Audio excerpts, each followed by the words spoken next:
So these are the things that we want our children to be able to have so that we're not, passing down our own heartprints onto them. Hi, I'm Dr. Jodi Richardson, and this is Well, Hello Anxiety.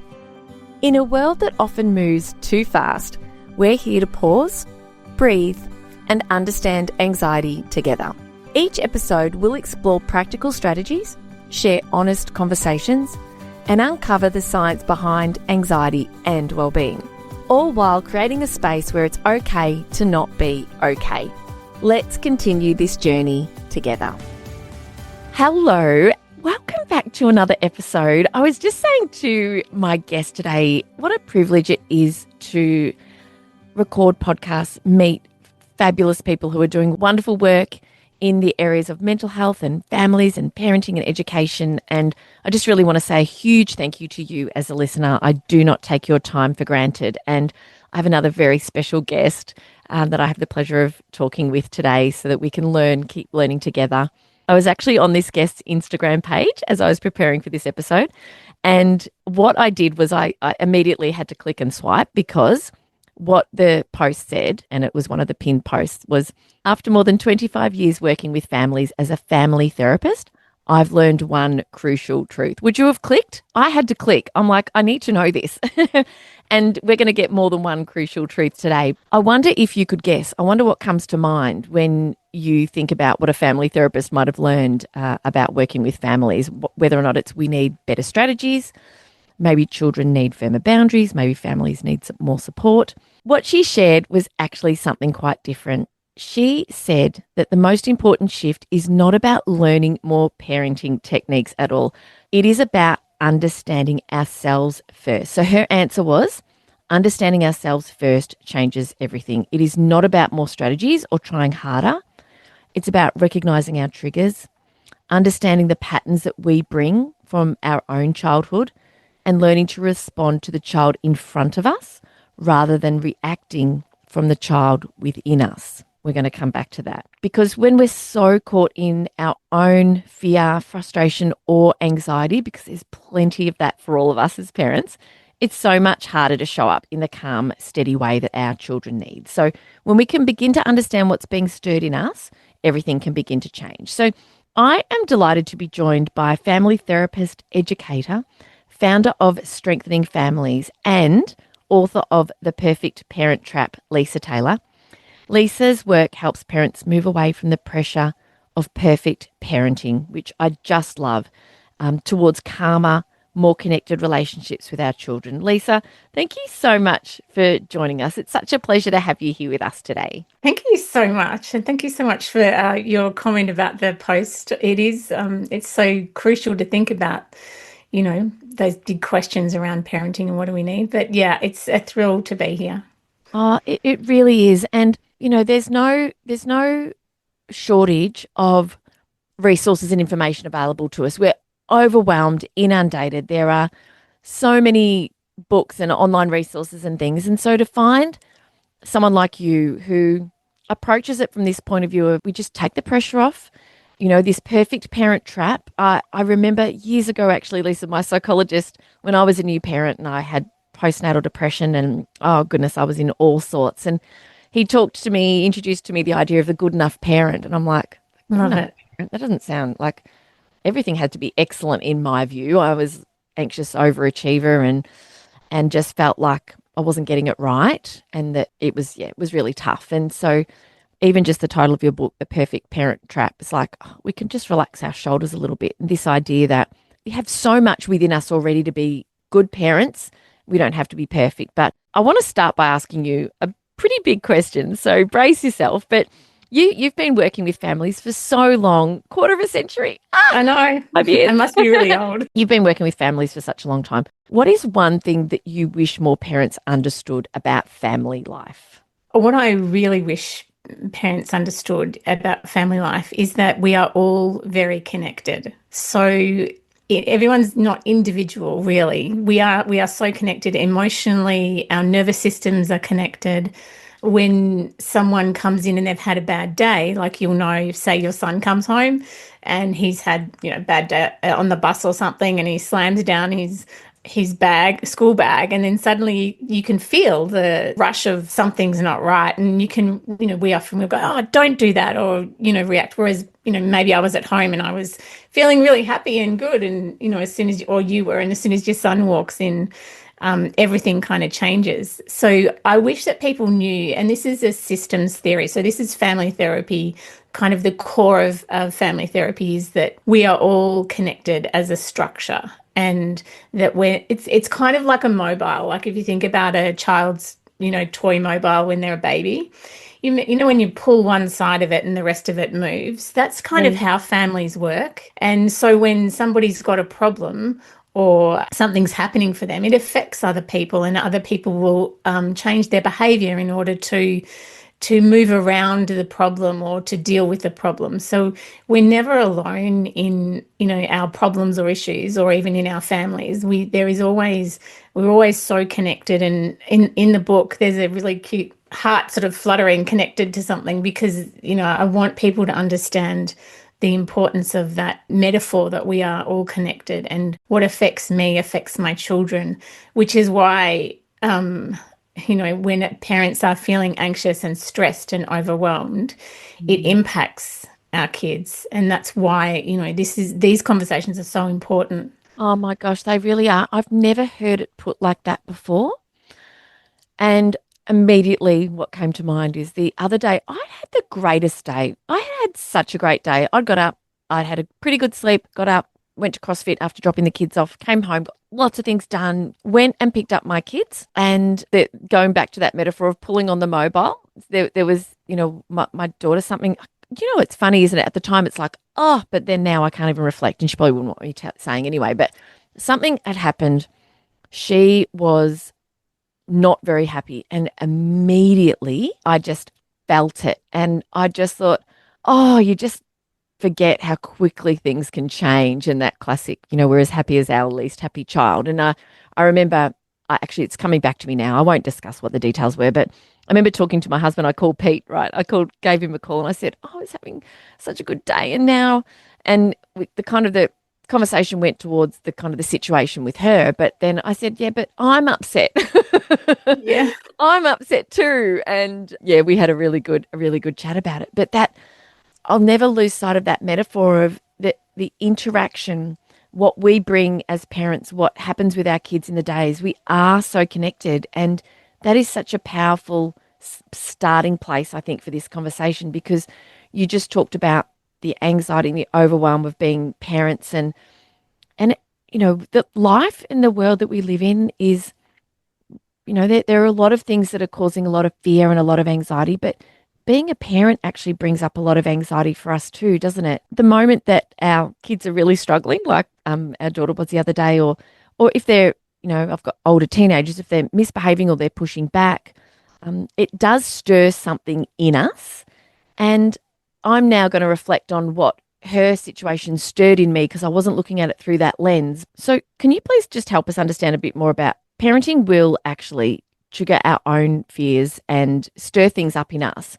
And sometimes for parents, that can show up as feeling not good enough. Sometimes that can fuel anxiety or a big reaction that sort of seems to come from nowhere. Can you please help us understand that a little bit more? Yeah. Most parents experience some form of anxiety because, you talked earlier about the perfect parent trap, and that is that we are trying to get it right. We're trying to do all these things, and, modern parenting has been, here's this strategy, do this and do that. But actually, we've been focused on kind of the wrong person. When we focus on just the child and, what's happening for them, then we miss kind of what's really actually happening to us. And the only way really that we can create change in our family is that we have to change first. So the things that get triggered in us are, I know you talked before about your daughter, there was something that impacted you. Because what I see as a family therapist is that parenting presses on the deepest parts of us, actually. So when your child's melting down or they're pushing back, something rises in us and we want to kind of challenge it. We want to react. We want to control it. And that's not so much about the kids. That's about us. So especially when your children don't do what you want them to do, we kind of want to control it. We kind of get mad or angry. And what actually happens in us is that there's almost a threat that comes to us that if we don't control this situation, if we don't manage it, then, things will get out of control. Or the other thing that happens is that it presses on something deep inside of us. So we all carry old stories from our own childhood. So the way that we were parented, so the way you were listened to, the way you were loved, the way you were heard or ignored or dismissed, or the way that you were told, that we don't fight in this house. There's no fighting. So, we have lots of, imprints from early years, but I call them heart prints because sometimes it really feels like there's something pressing on our heart. And I like to think of them visually as like, a wax seal, when you put a seal into a wax and it leaves a mark. It's kind of heart prints that kind of like that. So I'll give you an example from my own parenting when my children were younger, and this is kind of before I knew what I know now, but they, if they didn't listen to me, there was some fury that just ignited in me. And I would react really like, how dare you not listen to me? You're being disrespectful and, all of that. But in actual fact, my child was just getting their needs met. So the only thing that they were doing was meeting their need, maybe for some space, maybe for some time away from me, maybe for, their nervous system needed calming. But what it ignited in me, impressed in me, was a heart print from when I was little and not feeling listened to. And not feeling heard. And so as a sensitive little girl, sometimes I wanted people to listen to my feelings, and that wasn't always, my adults weren't always available for that. My child having, walking away or, dismissing me ignites or presses something in me, my heartprint of, that's right, I'm not worthy of being listened to, or I'm not enough is kind of the core of that, yeah? Yes. And so those heartprints are the actual, when we think about the anxiety that it causes, it's not just the moment, it's actually sometimes it's pressing on really old moments from our own childhood. Oh my goodness me. Thank you so much for sharing that beautiful metaphor of these heart prints. And I'm picturing a heart with all these little stamps all over it. And I reflect now on what happened with our daughter last week. And yes, it was pressing definitely on something that felt painful for me. If I was in her shoes, given this particular set of circumstances, if that had have happened to me, that would have been really, really painful. And so just this awareness, it's just having this awareness, isn't it? And then I think about, with me growing up, I grew up with a really highly anxious mum, and mum doesn't mind me talking about her. I mean, so anxiously so that if she had cleaned the toilet, she would ask us to use the toilet and we weren't able to use the toilet. Like she just didn't want the toilet being used for a few hours, or she would vacuum the shag pile carpet in the lounge room and say, unless you learn to hover, please don't walk on the carpet. And I would walk on the furniture. I would crawl on the furniture if I needed something, because this sense of control and certainty and order was really helpful for her to kind of manage her anxiety. And I have full love for her and appreciation. But now I have two children and they're very, very different. So I would never step a foot out of line. And one of the things I love about our daughter the most is that she pushes on boundaries and she asks questions, and she's polite. She's got good manners and there's so much love. But she is not a people pleaser like I was. She's not one to just fall over herself, kind of trying to make sure everybody else is around, And I think, thank goodness. But also, how are we related? And so it's so interesting, isn't it, to think through this lens. And that's what you said, responding to the child in front of you, not the child within you, and how these heart prints can shape our reactions.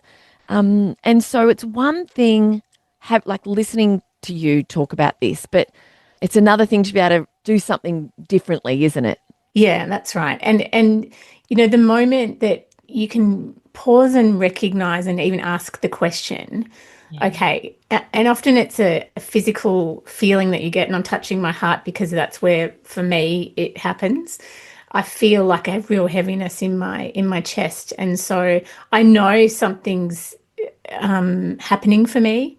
Yeah. And so in that moment to sort of go, okay, so am I responding to the child in front of me, or am I reacting to the child within me? And we know that it's hit a heartprint because we react. So it's those moments of high reaction that we have where we might yell and say something that we normally wouldn't, or we want to take back. Or it might be, where we throw something, or we feel, there's a reaction that we feel and we have towards a child. So we want to remember that all behavior equals need. So children's behavior is just meeting a need. It's information. It's telling us something. It's leading us to something.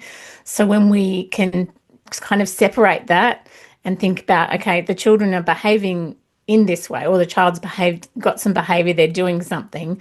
I'm curious about that. And this is kind of where, there's a few things that come in to support this work. And one of them is firstly courage. So it takes courage to stop and kind of go, all right, well, actually, maybe this is a little bit of me. Maybe I'm, reacting here to something that's mine. And that takes a huge amount of courage. Yeah.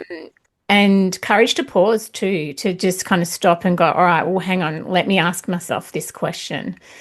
And then connection, we need connection into ourselves, making sure that we have a sense of what's happening in our bodies, what's happening, and connection with the child too, to know when they're pulling away, to know when you can feel them kind of disappeared somewhere. And, but I suppose the most important part about connection is that it's your connection with yourself. And that kind of real want and knowing of yourself, I think, is so important. I think social media, I'm kind of segueing a little bit here, but social media takes us away from ourselves, and it takes us away from being really connected to what's happening in our bodies, what's happening in our relationships. And I think that's something that's really important for people to think about, what is going on in how connected am I in my relationships? How present am I? And so curiosity really is one of the keys to all of this too, because we want to be curious about not only what's happening for our child, like what's their behavior telling us, but we want to be curious about what's happening for our own stuff, because, we think we're parenting children, we're growing children, but we're actually growing ourselves as well this whole time. Like even now for me, my children are a little bit older now, and I'm still learning stuff and having conversations and going, oh gosh, okay, well, I need to work on that. So, curiosity is a real key, not judgment. We don't need any more judgment. We don't need to be assessing ourselves as parents. We actually need to be coming with these open hearts and just going, this is really hard. And it's really hard in a space where we've got our own feelings about what's happening in the present moment, and we've got feelings about our children as well. So, and the pressure to get it right. Yes, the pressure to get it right. And I think if you're someone that lives with anxiety, I know for myself, and I've spoken to a lot of other people, obviously we know one of the things is that to get it right, and what is right, what even is right. Who And knows? a lot of pressure. And even as a adult, like you were saying, you've got older children, and you just think, when that kind of thinking comes into play, you do put pressure on yourself, and then you're not really tuning in with how you're feeling and being present and just responding and just seeing what unfolds. And so I think you've spoken to the hearts of every parent listening, and that, like you said, having the curiosity and the courage. And I wonder if there are some common themes that you see in the work that you do with families where you can see, like you shared, thank you earlier, about your own heartprint of maybe needing to be listened to, and that wasn't a need that was necessarily always fulfilled for you as a child. Are there some common themes around the sorts of things that might sort of press on these heartprints for us? Yeah, absolutely. In terms of kind of those three core fears that we all have as humans, that everybody wants to be seen, everybody wants to feel heard, everyone wants to feel loved. And I think we forget about that. Like we forget about those really simple things that are just so important. And a lot of behavior is about trying to meet that need. So, I talked about behavior equals need before. Often children are trying to meet their need for connection, sometimes by behavior that is not wanted. Yeah. Sometimes it's, behavior that's challenging. Sometimes it's withdrawing. So this is not big and loud, and I'm not reinventing the wheel. I want people to come back to their hearts, and I Mm, want people to come back to what's really important for us as humans is that we feel loved, we feel seen, and we feel heard. yes. Yeah. Just bringing it down to those three key themes and also knowing that behavior equals need. A previous guest had said all behavior is a message. And I I fully subscribe to that. And I teach that when I'm speaking to teachers around talking about some of the things that they might see in the classroom.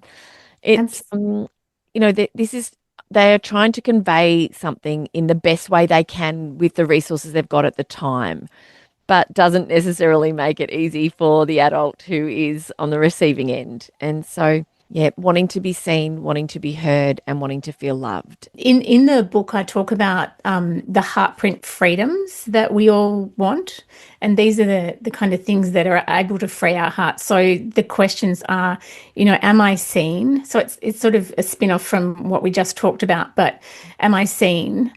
Can I tell the truth? Mm, Are my feelings safe? Do my needs matter? And is it okay to try and fail? wow. And these are the things that free us from having heartprints. So these are the things that we want our children to be able to have, so that we're not, passing down our own heartprints onto them. That generational stuff that we always talk about. We're going to do better than our parents. Well, my hope is that with some of this work that I'm putting out there is that we are, not passing down the I'm not good enough, to our kids, or the no one loves me kind of feelings. So those five freedoms, Yeah. they're questions for us to ask ourselves as parents? Yeah, well, they're questions that we want children to be able to say yes to. Am I Oh, seen? right. Yes. Can Yes. I tell the truth? Is it safe to tell the truth? Yes. Or do I have to hide who I am? Or do I have to hide what I've done because, mum's gonna, get really mad at me, and I'll get into so much trouble, so I won't tell her the truth. Yes. You know, are my feelings safe? Are the adults in my world safe enough to hold the big feelings that I have? Are they, distracted by their own stuff? Are they not coping with their own world? Are my feelings going to be safe with them? And we know feelings can be safe when we think about nervous systems and how connected our nervous systems are. And when parents have anxiety, and or when there is a really anxious parent, they're not often available to the kids Mm. because they're trying to manage their own selves. You kind of talked about your own mum before, and so children will hold those feelings because it may not be safe. I don't want to burden mum, or I don't, or mum won't listen, or so we want to, as parents, we want to be really thinking about how resourced are we? How are we looking after ourselves? How are we noticing what's happening for us? Yes, the bandwidth. One of my best friends always talks about the bandwidth. How much bandwidth have I got? And we all know it, don't we, Lisa? Yeah. That when we are overwhelmed, overloaded. I mean, gosh, the other day in the car, our daughter has a singing lesson once a week, and she often each week will choose a different song to work on, and so other times she'll sing the same song for 3 weeks in a row. And I said to her, "What song are you doing tonight on Wednesday?" But I didn't listen to the answer. And then I was in my own head, and literally, I do not recall, like, after asking the question, even paying her a moment of attention. I was in my own head. I was driving, and then we got there, and I said, "So, what song?" And she said, "You've asked me that." And it's not the first time that that's happened. And as a busy mum, and we've all got lots going on, juggling lots of balls, I felt that really pained me that I hadn't been present with her, and that it was blatantly obvious to her that I hadn't listened. And I said, "I'm so sorry, I wasn't listening." Um, and it's, when you're just juggling the normal balls of life versus when you are really anxious, for those of us that are more anxious than others, how can we create a bit more bandwidth for ourselves? How do you support parents who are feeling like, gosh, I'm just feeling like I'm keeping my head above water. And so I know that my children need more of me, and I would love to be able to do more of this kind of work within our own family, but are really finding it hard to just kind of cope with day to day. It's a really great question. And often when someone asks a question like this, we want to run for solutions and do this and do that. And, this is what you got to do. And this work is not about what you're doing. It's about who you're being. And it's like that looking after yourself, and all of those things are really important. I would encourage people to think about what are the things that get pressed when they are feeling really anxious and stressed. Like, is there a heart print there from an earlier time? Like, I'm not feeling safe. When my teenager yells at me, it creates, or maybe that relationship has a lot of angst. And so there's an anxiety around, well, do I talk to him? Do I not?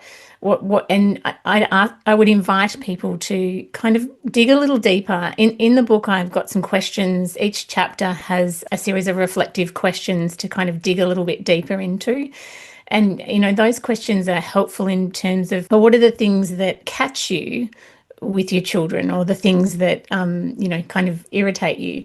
And because those are the things that are actually, that's our stuff. We need to actually Yeah. kind of look at that and go, okay, so I grew up in a home where you weren't allowed to yell, and you couldn't fight, you couldn't say what you needed to say. And so when my teenager yells at me, or when he slams the door, it really, I feel something. So the first idea is to breathe and pause and think about and notice really what's happening for you physically, but also, and not get caught so much in the head of, okay, because your head says, we need to control that, we need to shut that down. But the heart says, hang on, okay, there's a need, he has a need, what's happening? And what it also says is, I need to notice what's happening for me, and I need to wonder, what Mm. is that about? What is that really about? And is there a time when I felt that, when I was little, when I was growing up? How did my parents respond when I got angry and or slammed doors or whatever? So, and then choose, like the next kind of part of that is then choosing. You get to choose. So when we can put a bit of a gap between the event, the memory of what had happened, the emotion that comes up from that event, then we get to choose how do we want to respond next? What do we want to do? I love the way you put that, that we can start by thinking about how we are being, and that awareness, that pause, that moment, and that wondering. I guess once we've recognized that within ourselves and had that awareness of perhaps a heart print of ours that might have been sort of pushed or pressed in that moment, it just gives you more space, more bandwidth, doesn't it, to respond in a different way, because we can be reactive, and of course we can come back from that, because we're not always going to be able to respond in a thoughtful, considered way, being aware of all, because it all happens so fast, doesn't it? And parents are probably thinking, well, okay, well, this all sounds good in theory, but it's not so easy in practice. It takes time, doesn't it? Yeah, and look, it does. And, I won't ever say that I didn't yell at my kids, or that I still don't sometimes get frustrated and, have reactions. I'm human. And I think that's the thing that we forget about, is we're human. Yeah. We are, the human experience is that sometimes we will react, we will respond in a way that maybe we didn't want to. Sometimes we will overthink things. Yeah. Sometimes our brain will want to go to places that we've kind of been trying to avoid for a very long time. We're human. And I think the more people that can come back to what's in their heart, really, like when we think about parenting more in the space of relationships, Yeah. rather than I'm the parent, you're the child, I'm big, you're little. If we think about it, what do we want for this relationship with this child? And for a parent who is feeling anxious, I often say to clients or families that, did you know that mum was feeling anxious? Or I encourage the mum to say, you know what, this is making me feel a little bit anxious, and invite those conversations around this normalness, because, anxiety is normal. We all have it. It's that incredible response that's keeping us safe. And so, when we can choose love for ourselves and for our relationships rather than fear, and base what our relationships with our children on love rather than fear, then I hope the world, I imagine the world to be a better place. Yes. Oh, I agree. And what you've just said about talking about that anxiety, it's something that some parents, and I don't work with families, and so I can speak from my own experience and the parents that I speak to if I've presented at a parent event at a school who might come and have a chat with me. But it's not always something that people with anxiety find easy to talk about in general, is to sort of say, hey, this is how I'm feeling. And I've always normalized that in my home. So that's been really good. And I can have a conversation with a child that wants to go out to a party and talk about, who's going to be there and who's going to be supervising, and openly say that, because you've got to find, I feel like I'm trying to find that balance between saying, it does make me anxious because there's uncertainty around this. We don't have all the answers. And of course, that's a beautiful part of life as well, is not knowing what's going to happen next. And it's not a reason to say don't go, but sometimes I might ask a few more questions, and sometimes I get told that, well, that I ask maybe I've maybe a little bit more curious and want to know more, and maybe have a few more boundaries in place than other parents. And I'm very aware that anxiety can close the world in for us and for our kids if we say no to perfectly natural, age-appropriate experiences. But it's not easy for a lot of parents to necessarily kind of open up about that experience, is it? To say, hey, this is how this is making me feel. And that's a really kind of like at the heart of why I reacted the way I did. Yeah, it's not easy, but I think we should be doing it more. Like, I think we need to be inviting our children into conversations about what's happening for us. We've been told that, we are kind of the parent and they're the child, with the power imbalance. But actually, if we think about the relationship and we think about how connected we are in terms of having the mobile, if Mm, I don't share with my child what's happening for me or what I'm thinking, then how will they know? And then what they do is make stuff up, because when people see you do things and they don't kind of get why you're doing it, they make up the answer.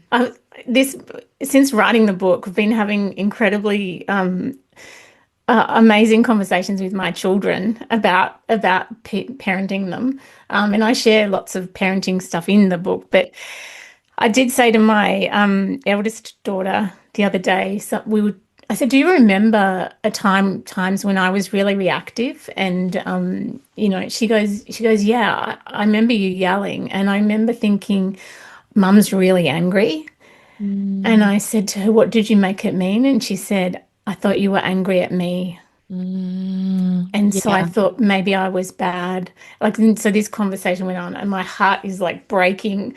But just a beautiful conversation. And maybe 15, 20 years down the track, I'm repairing, Yes. like, my Yeah. darling, it was never about you. It was about me. My mum had died. I was parenting a 2-year-old and a 4-year-old, and trying to get it all right and totally stuffing everything up and just trying to control everything because things felt out of control. Yeah. And so she felt the real brunt of that. It's never, having conversations about how you're feeling, and, can help to prevent that kind of thing, that where children make up what they think is going on when that's not actually the case.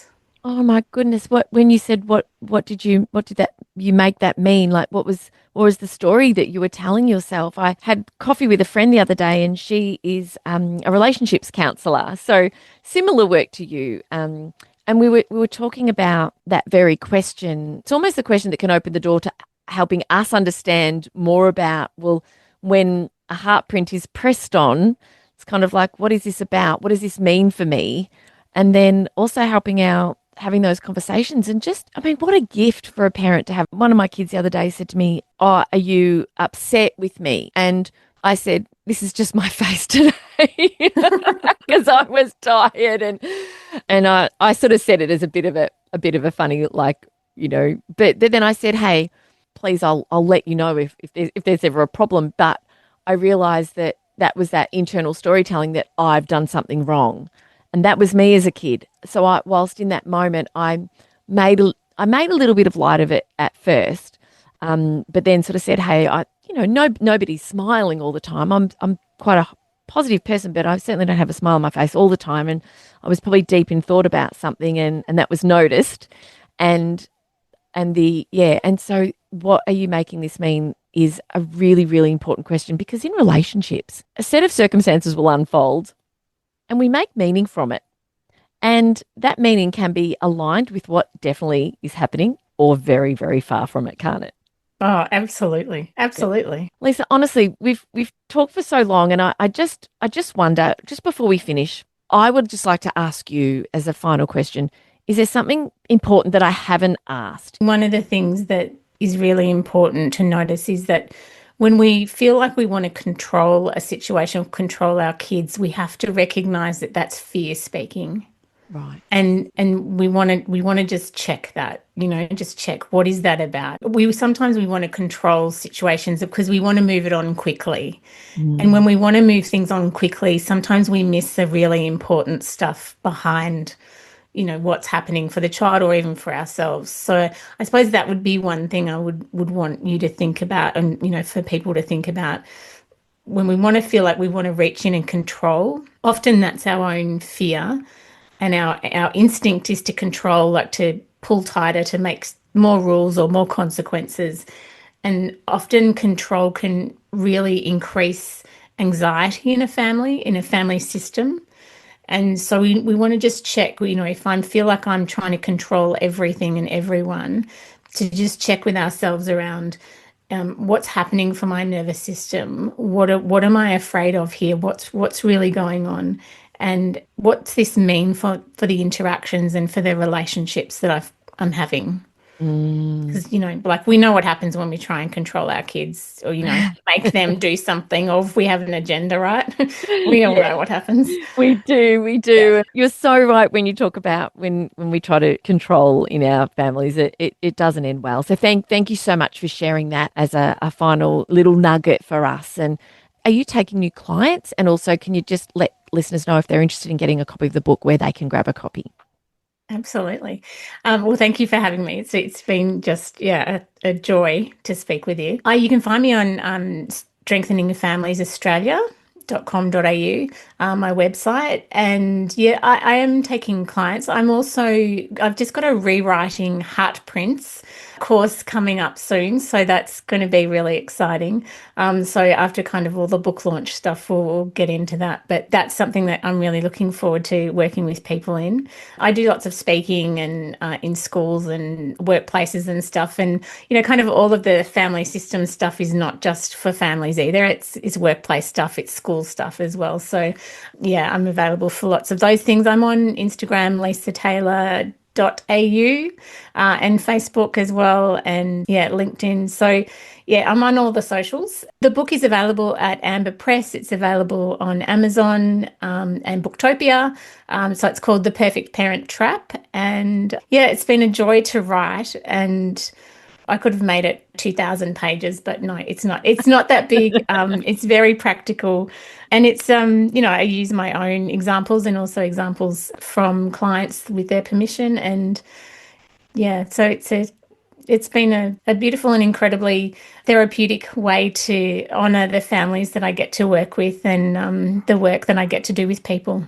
Oh, and one of my favourite things about reading books from professionals like yourself are the stories about the examples, and it makes you feel like that we are all in this together. We all share such common experiences. Lisa, a huge thank you. Thank you for joining me and for sharing so much. And I've learned so much today, and I'm excited to go and see my kiddos today and just have this new lens and this new way of thinking and looking at creating a bit more bandwidth for myself as well. So thank you so much for your time.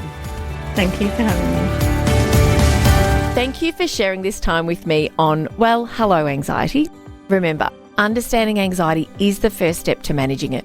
Until next time, be gentle with yourself. Take things one moment at a time. Focus on what you can control and know that you are not alone on this journey. If you found value in today's episode, please share it with someone who might need to hear it too. I'm Dr. Jodi Richardson, and I'll meet you right back here next week.